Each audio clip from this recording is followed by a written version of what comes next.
Assalamualaikum warahmatullahi wabarakatuh. Selamat datang di jalan surga.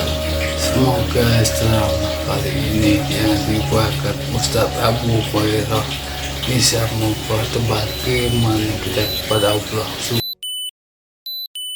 Kita mulai.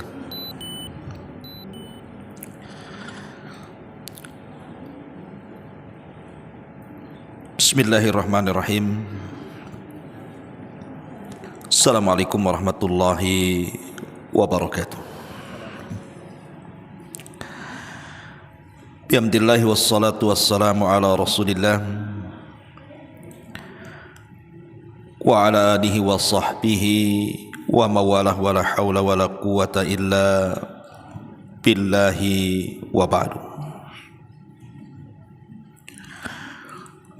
Alhamdulillah, segala puja dan puji hanya milik Allah subhanahu wa ta'ala.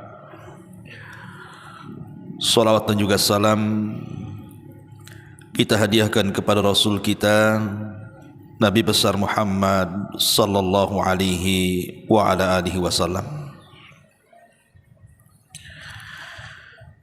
Kita lanjutkan kajian kita, masih membahas kitab jalan menuju surga Allah subhanahu wa ta'ala. Dan kita masuk pada hadis Nabi sallallahu alaihi wasallam. Di antara jalan menuju surga Allah subhanahu wa ta'ala adalah ucapan la haula wa la quwata illa billahi.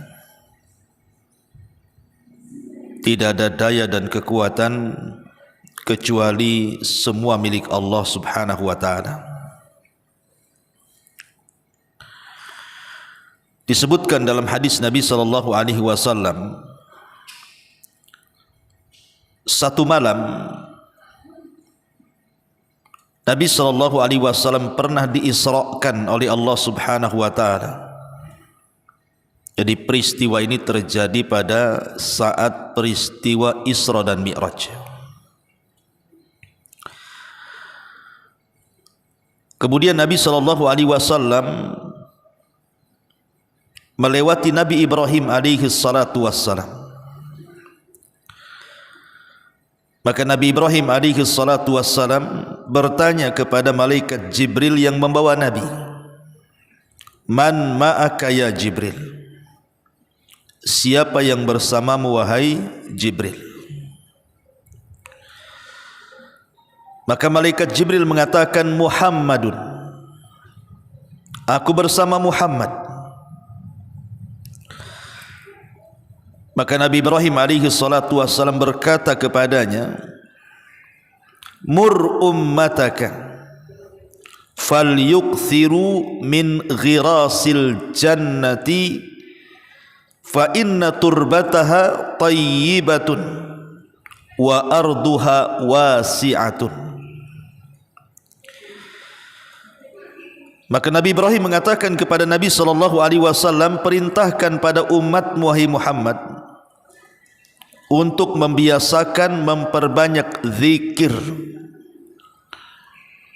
yang nantinya akan menjadi tanaman-tanaman sorga yang tanahnya begitu subur, juga lahannya begitu luas. Qala, maka Nabi sallallahu alaihi wasallam kemudian bertanya, apa itu yang dimaksud dengan ghirasul jannah itu? Tanaman-tanaman sorga itu wahai Nabi Allah Ibrahim. Maka Nabi Allah Ibrahim alaihi salatu wassalam mengatakan, qala la haula wa la quwata illa billah. Tanaman-tanaman sorga itu adalah ucapan la haula wa la quwata illa billah, maknanya tidak ada daya dan juga kekuatan melainkan semua milik Allah subhanahu wa ta'ala. Sebagian para ulama melemahkan riwayat ini, akan tetapi riwayat ini banyak penguatnya dari hadis-hadis yang sahih.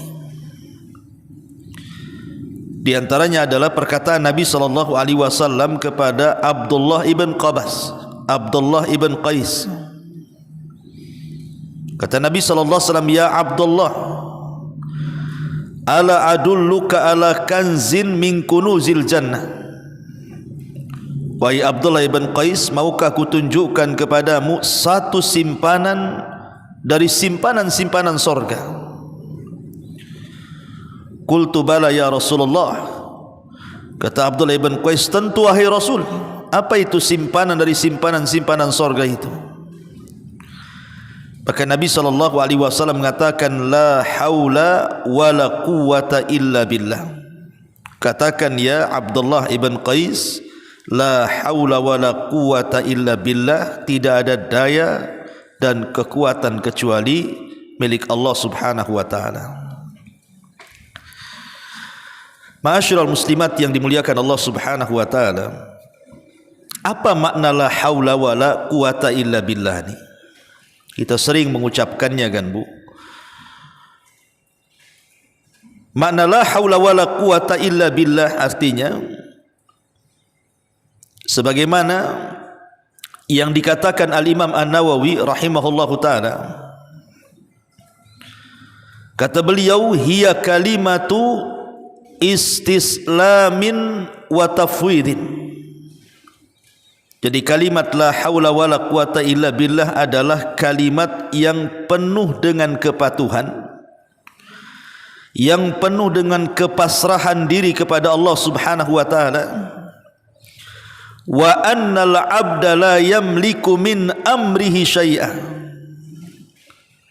dan bahwasannya seorang hamba tidak memiliki urusan sedikit pun. Wa laysa lahu hilatun fi daf'i syarri wa la quwwatun fi jalbi khairin illa bi iradatillahi azza wa jalla. Di mana ia tidak memiliki daya untuk menolak keburukan dan tidak memiliki kekuatan untuk menarik kebaikan kecuali semua dengan izin Allah Subhanahu wa taala. Ma'asyiral muslimat yang dimuliakan Allah Subhanahu wa taala, dan juga dikatakan oleh Abdullah ibn Mas'ud radhiyallahu an, mana la haula wala quwata illa billah artinya la haula an ma'siyatillah illa bi ismatihi wala quwwata ala ta'atihi illa bima'unatihi. Maknanya tidak ada daya untuk menghindarkan diri dari maksiat selain dengan berlindung kepada Allah, dan tidak ada kekuatan untuk melaksanakan ketaatan selain dengan pertolongan Allah Subhanahu wa taala. Itulah makna la haula wala quwata illa billah. Jadi tidak ada usaha, tidak ada kekuatan, dan tidak ada upaya selain dari kehendak Allah Subhanahu wa taala. Maknanya tidak ada kuasa bagi hamba untuk menolak kejelekan, dan tidak ada kekuatan untuk meraih kebaikan selain dengan kuasa Allah Subhanahu wa taala.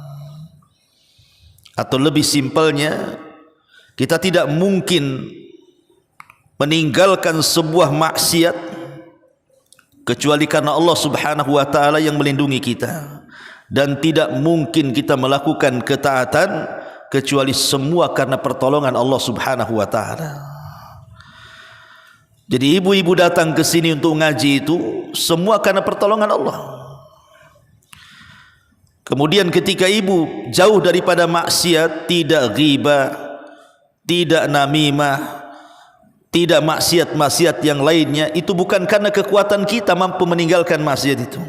Itu semua karena Allah melindungi kita dari maksiat.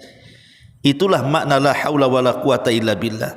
Makanya kalimat ini kalimat agung, Bu. Biasakan ibu mengucap kalimat ini. Kalau bisa setiap hari kita mengucapkannya, entah di pagi, di siang, di malam, pokoknya kapanpun ucapkan kalimat ini. La haula wala quwata illa billah kan pendek Bu ya kalimatnya, la haula wala quwata illa billah. Tapi lihat faedahnya Bu. Dengan kalimat ini badan kita dijaga oleh Allah dari keburukan, dan dengan kalimat ini pula Allah Subhanahu wa taala akan berikan kebaikan kepada kita. Kan tujuan hidup kita kan memang ini Bu, mencari kebaikan dan menghindar dari keburukan. Masalahnya kita ini tidak punya upaya untuk itu kalau bukan karena pertolongan Allah. Betapa banyak kemudian kita hanya ingin melakukan kebaikan tapi tidak sanggup melangkahnya. Hanya dalam otak saja, dalam angan-angan, saya pengen ini, pengen itu, pengen rajin ini, pengen rajin itu, dan begitu seterusnya. Tapi hanya sebatas angan-angan. Atau berjanji ingin melakukan, meninggalkan maksiat ini, maksiat itu, maksiat ini, maksiat itu, dan lain sebagainya. Tapi tetap saja terjumus kepada kemaksiatan kan Bu. Karena memang kita tidak punya daya untuk itu. Semua pertolongan dan perlindungan Allah Subhanahu wa taala. Ma'asyiral muslimat yang dimuliakan Allah Subhanahu wa taala, ada sebuah hadis yang bagus sekali.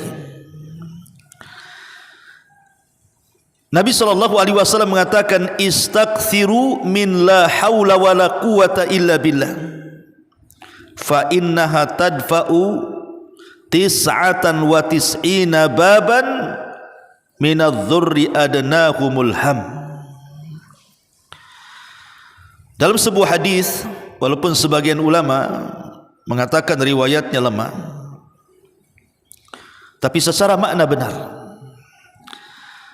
Perbanyaklah oleh kalian membaca la haula wala quwata illa billah, karena sesungguhnya ia bisa menolak 99 pintu dari pintu-pintu keburukan, dan yang paling rendah dari keburukan itu adalah kesusahan.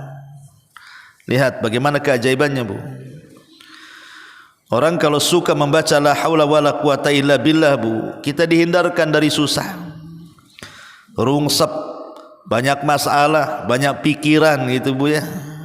Namanya orang hidup pasti banyak kesusahan.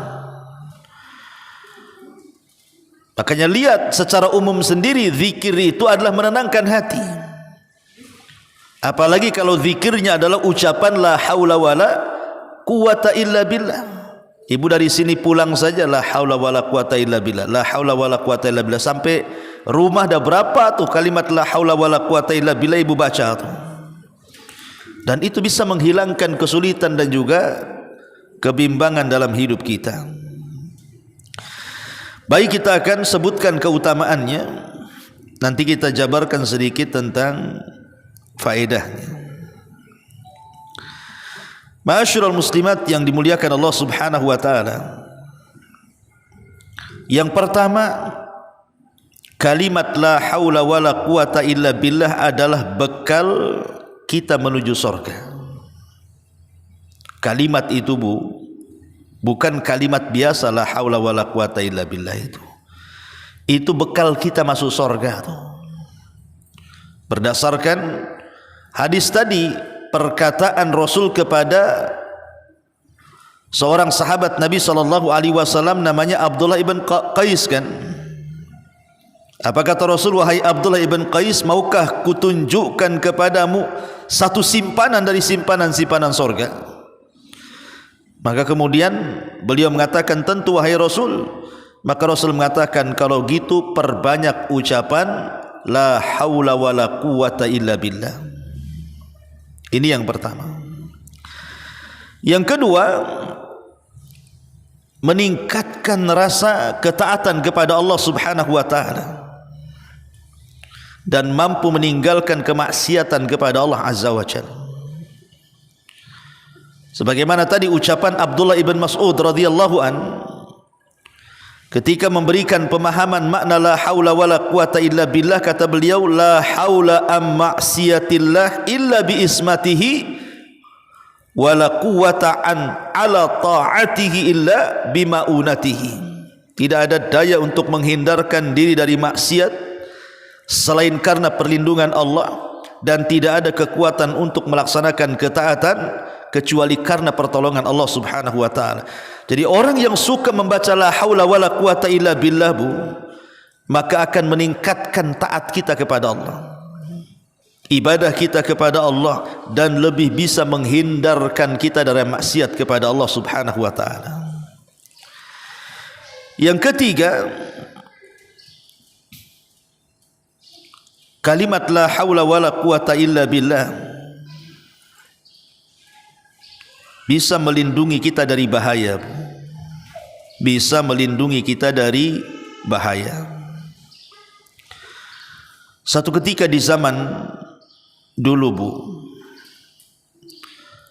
zikir la haula wala quwata illa billah ini memberikan pertolongan untuk melepas dari bahaya. Termasuk satu kisah ketika Al-Imam Al-Ashja'i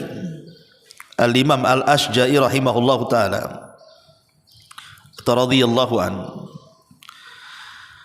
Jadi Al-Ashja'i ini satu hari melapor kepada Nabi SAW bahwa anaknya namanya Auf telah ditawan oleh musuh.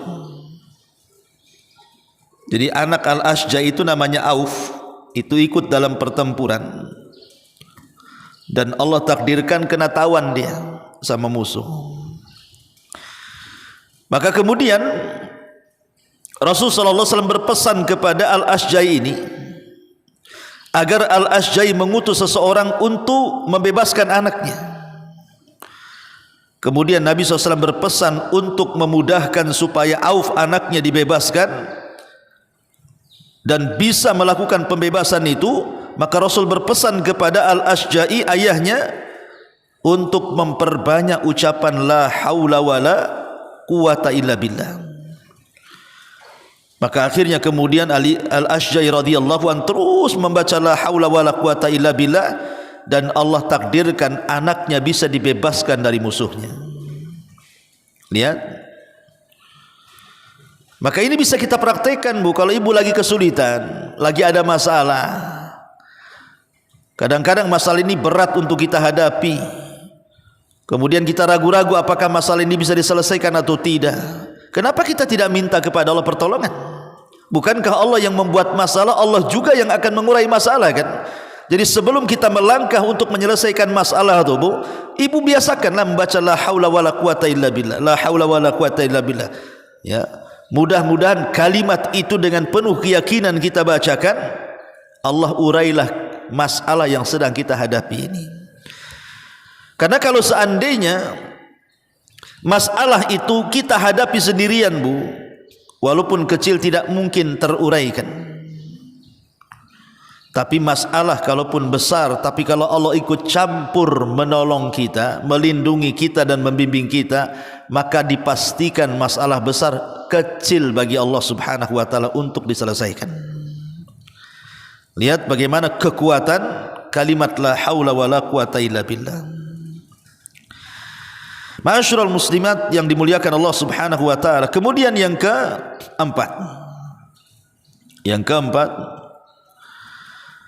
kalimat la haula wala quwata illa billah itu bu, ini bisa menyehatkan badan, bisa memberikan kesehatan kepada badan kita.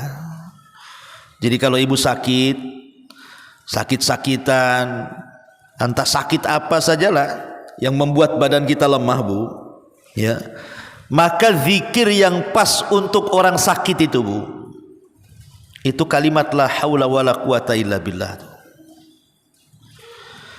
Syekhul Islam Ibnu Taimiyah rahimahullahu taala menyebutkan dalam kitabnya Majmu'ul Fatawa jilid yang ke-10 halaman 33, ketika beliau menceritakan tentang kisah para malaikat pemikul arasy saat disuruh untuk memikul arasy.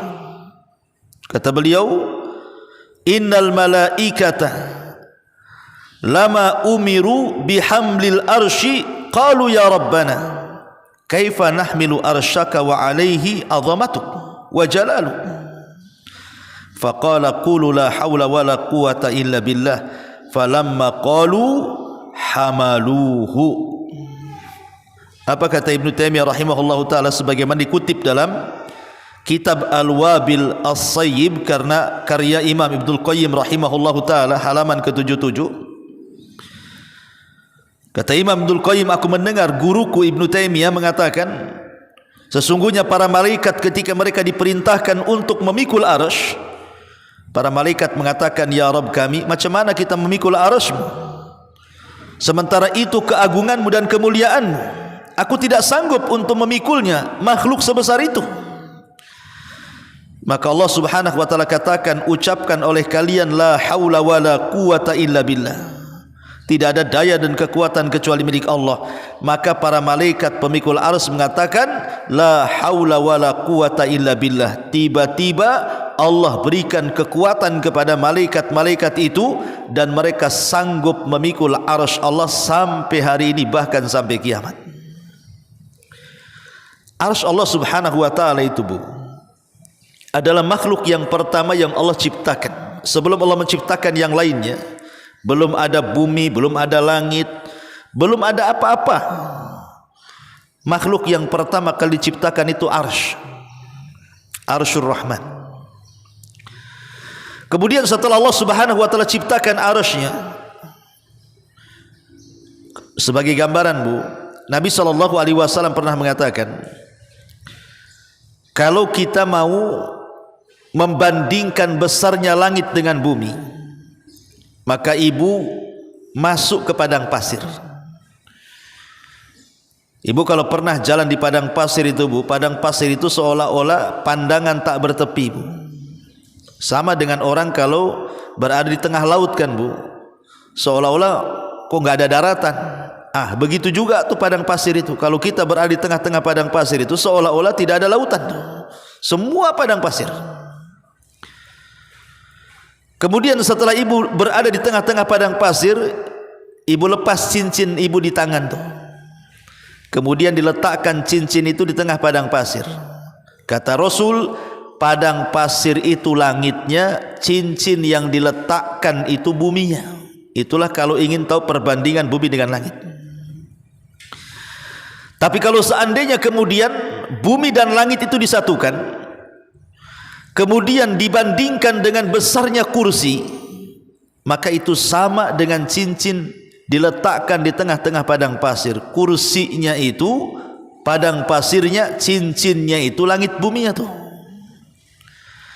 Tapi kalau kita gabung nih, kursinya di situ, langitnya di situ, buminya di situ, kemudian dibanding dengan arsy Allah Subhanahu wa taala, maka itu sama dengan cincin diletakkan di tengah padang pasir. Padang pasir itu arsy-nya, kursi, bumi dan langit itu cincinnya. Macam mana yang menciptakannya, Bu? Allahu Akbar. Tentu Allah lebih besar dibandingkan makhluknya. Lah makhluk sebesar itu, Bu, tiba-tiba Allah Subhanahu wa taala ciptakan malaikat untuk memikulnya. Dan malaikat-malaikat pemikul arsy itu jumlahnya 8 dan sering diulang-ulang dalam Al-Qur'an, alladzina yahmiluna arsya wa man haulahu yusabbihuna bihamdi. Dan para malaikat-malaikat pemikul arsy, mereka senantiasa bertasbih kepada Allah Subhanahu wa taala. Jadi setelah Allah ciptakan 8 malaikat pemikul arsy itu, Allah katakan kepada para malaikat ini, pikulah arsy-Ku, katanya. Letakkan kedua tanduk kalian di arsy-Ku. Disuruh dipikul, Bu. Tapi karena melihat besarnya arsy Allah itu, malaikat pemikul arsy ini tidak sanggup dan mengatakan, ya Rabbana kaifa nahmilu arsyaka, wahai Rabb kami, macam mana caranya kami memikul arsy-Mu ini? Makhluk sebesar ini macam mana cara mikulnya? Padahal malaikat itu besar, Bu. Dalam sebuah hadis, Nabi SAW pernah diizinkan Allah untuk mensifati bentuk malaikat pemikul arsy itu. Apa kata Rasul? Badannya terus ke bawah sampai kakinya, itu telapak kakinya, Bu, itu berada di dasar bumi yang paling rendah. Telapak kakinya malaikat pemikul arsy itu di bawah bumi yang paling rendah. kemudian terus ke atas menjulang badannya sampai melewati langit pertama, kedua, ketiga, keempat, kelima, ketujuh, sampai melewati kursi, sampai ke Sidratil Muntaha, sampai melewati surga. Coba bayangkan. Baru kemudian tanduk di kepalanya, itulah yang memikul aras, Bu. Malaikat sebesar ini, Bu, mengatakan di hadapan Allah Azza wa Jal, kami tidak sanggup memikulnya ya Rabb. Ya, karena arus lebih besar dibandingkan malaikat pemikulnya.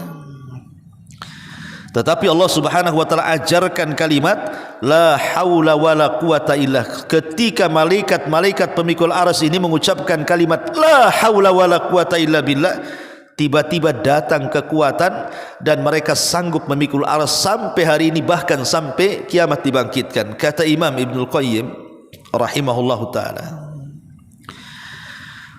wa hadhil kalimati laha ta'thirun ajib. Kata beliau, kalimat la haula wala quwata illa billah itu memiliki pengaruh yang ajaib fi mu'alajati al-asghalis su'bati, untuk mengobati segala sesuatu yang membuat kita lemah, yang membuat kita susah.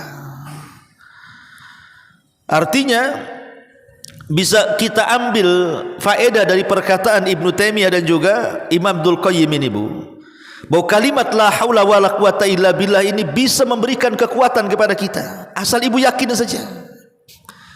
Jadi kalau ibu sakit, atau mungkin ada saudara ibu yang sakit, atau ada kawan ibu yang sakit, kemudian ibu berkunjung, Bu, nasihat ibu apa kepada orang sakit ini? Untuk supaya mencari sebab kesembuhan, cobalah ngomong sama dia, perbanyak kalimat la haula wala quwata illa billah. Ya, gitu, Bu, ya, kasih tahu ya, ini zikirnya gitu ya. Dan harus yakin. Ya, bukan hanya sekedar di lisan saja, tapi harus yakin bahwa kalimat itu bisa menyembuhkan. Dan yang menyembuhkan Allah Subhanahu wa taala, dan kita yakin tidak ada daya dan kekuatan kecuali milik Allah Subhanahu wa taala. Lihat bagaimana keutamaannya. Yang keempat, bisa menyembuhkan penyakit, memberikan kekuatan kepada kita. Ma'asyiral muslimat yang dimuliakan Allah Azza wa Jalla. Kemudian yang nomor 5, yang nomor 5 adalah bisa menjadi jalan keluar segala kesulitan yang kita hadapi. Di dalam Al-Quran surah At-Talaq, Allah Subhanahu wa taala mengatakan, wa man yattaqillah yaj'al lahu makhraja.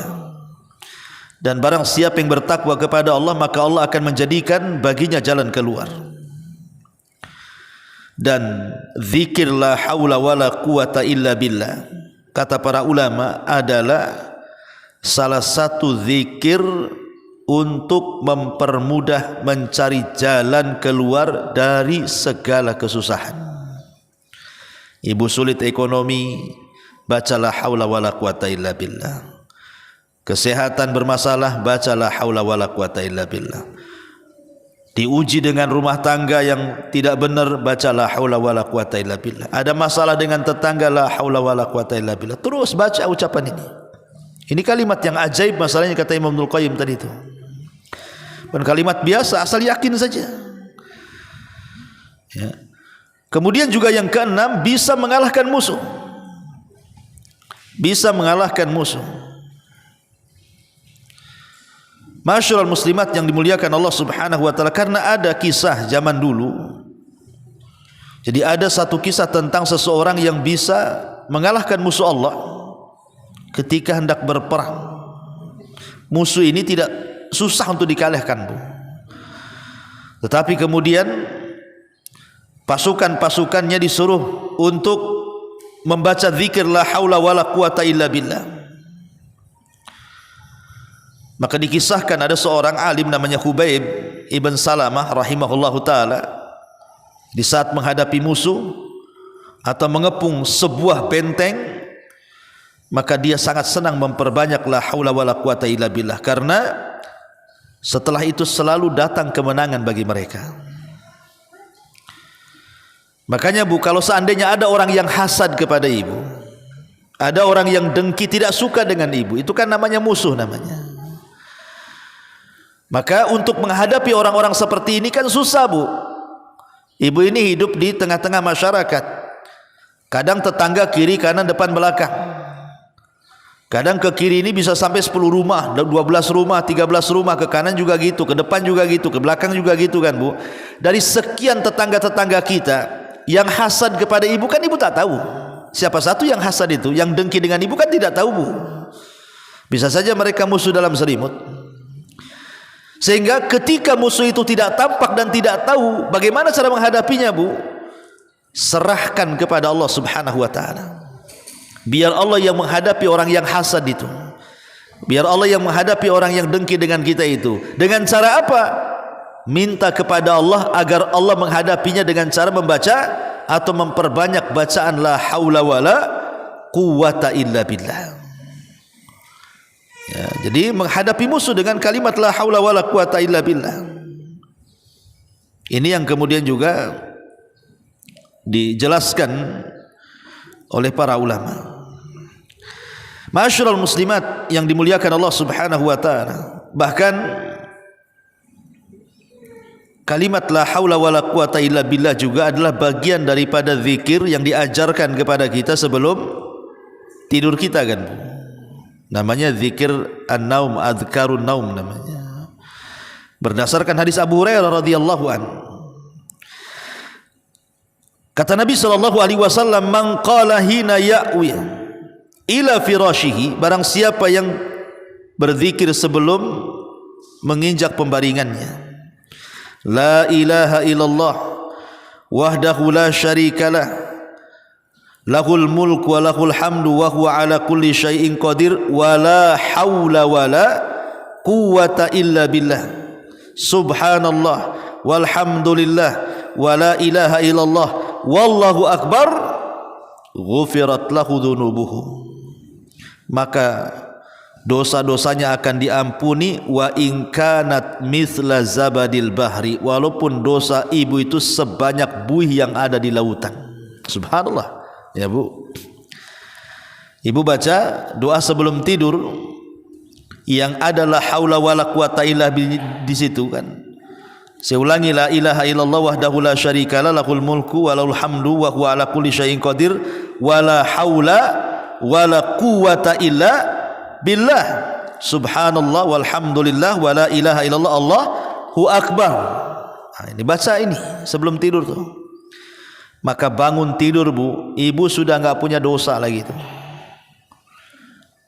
Itulah kalau orang paham kan, Bu, ya kan. Kalau orang paham, tidurnya orang paham itu ibadah jadinya. Jadi sebelum tidur ibu banyak dosa, baca dzikir ini, setelah bangun dosa kita satu tumpuk sebanyak buih di lautan diampuni oleh Allah, Bu. Artinya kalau seandainya Allah takdirkan ibu meninggal, berarti kan meninggal husnul khotimah, itu tidak ada dosa kan? Kan ini kalimat-kalimat yang enteng seperti ini kan. Tapi betapa banyak orang-orang yang tidak mau membacanya kan. La ilaha illallah wahdahu la syarikalah lahul mulku wa lahul hamdu wa huwa ala kulli syai'in qadir wa la haula wa la quwata illa billah subhanallah walhamdulillah wa la ilaha illallah Allahu akbar. Kenapa? Karena di situ ada kalimat la haula wa la quwata illa billah. Dan juga kalimat ini juga sebagai pengganti bagi orang-orang yang ketika sholat dia tidak bisa membaca apapun. Umpamanya ada mu'alaf nih, Bu, ya. Mu'alaf ini baru masuk Islam. Jangankan lagi suruh baca Fatihah, syahadat aja susah dia lafadkan. Kan ada orang-orang yang susah melafadkan bahasa Arab. Tapi kalau orang sudah masuk Islam kan harus sholat, Bu. Masalahnya kalau sholat tak tahu pula dia bacaannya kan. Satu huruf pun tak bunyi dia. Fatihah sepanjang itu atau surat atau yang lainnya. Maka kata Abdullah ibn Abi Aufa radhiyallahu anhu, dia menceritakan, jadi datang seorang laki-laki kepada Nabi. Kemudian dia mengatakan, ya Rasulullah, inni la astati'u an akhudha minal Qur'ani syai'an. Rasul, aku tidak hafal satu pun ayat dalam Quran itu. Fa'allimni, mayujzini minhu, maka ajarkanlah kepadaku supaya aku sah solatku. Apa yang harus saya baca? Fatihah tak hafal, surat tak hafal, sementara dia harus solat. Maka Nabi SAW mengajarkan sebagai ganti daripada membaca Quran, karena dia belum belajar baca Quran. Kata Rasul, Qul subhanallah walhamdulillah wala ilaha illallah Allahu akbar la haula wala quwata illa billah. Gitu ya Bu ya. Ibu kalau ngajari orang mu'alaf, ngajari sholat, dia suruh ngapal Fatihah kan lama tuh. Kita aja kadang-kadang ngapal surat kalau yang sudah usia-usia ini kan susah tuh. Nah, ibu ajarkan sama mu'alaf, orang mu'alaf tuh kalau sholat tuh, kalau kamu tidak sanggup baca Fatihah, ya sementara kamu belajar dulu, tidak bisa membaca Quran gitu ya, maka bacalah dalam sholatnya kalimat ini, subhanallah walhamdulillah wala ilaha illallah Allahu akbar la haula wala quwata illa billah. Ini sebagai ganti daripada baca Fatihah ya. Dan ini hadis ini dikeluarkan Imam Abi Dawud dan disahihkan oleh Syekh Nasiruddin Al-Albani rahimahullahu taala. Ma'asyiral muslimat yang dimuliakan Allah Subhanahu wa taala. Dan la haula wala quwata illa juga adalah keutamaannya, kalimat itu adalah kalimatut tauhid. Kalimat la haula wala quwata illa billah ini adalah kalimatut tauhid. Bahkan terangkum padanya tiga-tiganya tauhid. Jadi kalimat la haula wala quwata illa billah itu di dalamnya terkandung tiga tauhid. Pertama tauhidul rububiyah, yang kedua tauhidul uluhiyah, yang ketiga tauhidul asma'i was sifat. Karena bagaimanapun orang yang meyakini kalimat la haula wala quwata illa billah, mau tidak mau dia harus meyakini bahwa Allah adalah pengatur alam semesta ini, karena tidak ada daya dan kekuatan kecuali hanya Allah saja yang bisa mengaturnya. Berarti tertanam tauhid rububiyah, bahwa kekuatan hanya milik Allah, yang mengatur alam semesta ini milik Allah, itu namanya tauhid rububiyah namanya. Kemudian juga tidak mungkin Allah Subhanahu wa taala mengatur alam semesta ini kecuali karena kehendak Dia dan karena izinnya. Lah, ketika Allah disifati dengan rububiyah, bahwa alam ini yang menciptakan Allah, alam ini yang memiliki Allah dan yang mengatur oleh Allah, dan tidak ada yang sanggup mengatur kecuali Allah Subhanahu wa taala, maka sudah selayaknya kita menyembah Allah Subhanahu wa taala. Dan di antara nama-nama Allah adalah Al-Qawi. Allah itu zat yang maha kuat. La haula wala quwata illa billah. Makanya kemudian karena terkandung tiga kalimat tauhid di dalam satu lafaz ini, makanya kalimat ini adalah kalimatut tauhid. Bukan kalimat biasa, Bu, la haula wala quwata illa billah. Bahkan Nabi SAW ketika ada seorang Arab datang kepada Nabi SAW minta diajarkan satu zikir, Rasul tolonglah ajarkan zikir kepadaku. Apa kata Rasul? Katakanlah la ilaha illallah wahdahu la syarikalah, Allahu akbar kabira, walhamdulillahi katsira, wa subhanallah rabbal alamin, la haula wala quwata illa billahil azizil hakim. Nah, salah satu wasiat Rasul kepada orang Arab ini ketika minta diajarkan zikir, maka Rasulullah mengajarkan zikir ini yang di dalamnya ada kalimat la haula wala quwata illa billah. Ma'asyiral muslimat yang dimuliakan Allah Azza wa Jalla, maka intinya bahwa kalimat ini adalah kalimat yang agung sekali, yang isinya adalah bentuk tawakal kita kepada Allah Subhanahu wa taala. Karena kita menyandarkan semuanya kepada Allah kan, berarti ini bentuk tawakal kita kepada Allah. Dan orang yang bertawakal itu pasti akan dicukupkan. Waman yatawakkal 'alallah fahuwa hasbuh. Barang siapa yang bertawakal kepada Allah Subhanahu wa taala, maka itu sudah cukup bagi Allah untuk mencukupi segala hajat kita. Wallahu a'lam bishawab. Ini Di antara faedah kalimat la haula wala quwata illa billah, bahwa kalimat ini bukan hanya semata-mata manfaatnya di dunia Bu, tetapi kalimat ini adalah min abwabil jannah. Dia adalah pintu dari pintu-pintu sorga. Maka siapa yang memperbanyak kalimat la haula wala quwata illa billah, maka ini jalan dari sekian jalan menuju surga Allah Subhanahu wa taala. Wallahu alam, ini yang bisa sampaikan. Taib, sebelum saya tutup, kalau ada yang bertanya silakan.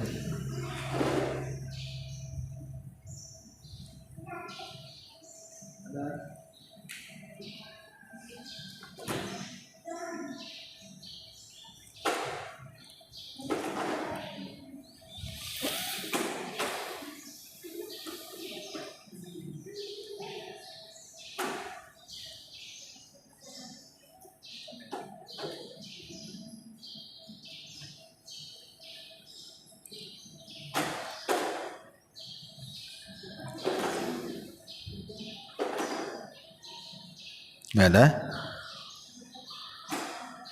Alhamdulillah. Kalau nggak ada, kita tutup. Subhanaka wa bihamdika asyhadu an la ilaha illa anta astaghfiruka wa atubu ilaik. Allahu ta'ala. Assalamualaikum warahmatullahi wabarakatuh.